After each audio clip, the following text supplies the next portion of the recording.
ngiyabulela uyazivela ke mbukeli apha ekhaya omama uba ngababathi lento bayenzayo batyisa abantwana babo kwaye bafundisa abantwana babo bayayidinga inkxaso apha ekhaya umntu ngumntu ngabantu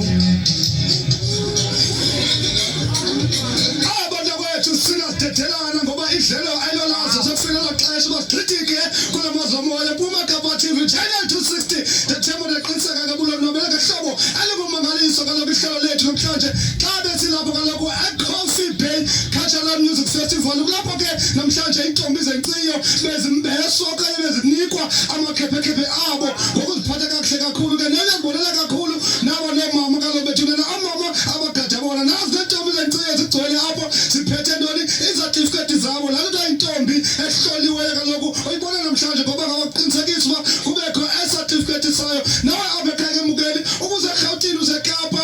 uphi abukho eBloemfontein ubukele hlelo senithanda kakhulu kwaye ke sithi khulu ningalinge nihambe kuze kunintsi esokuphathela wona apha kaloku enkqubeni Channel 260 eCoffee Bay dayidai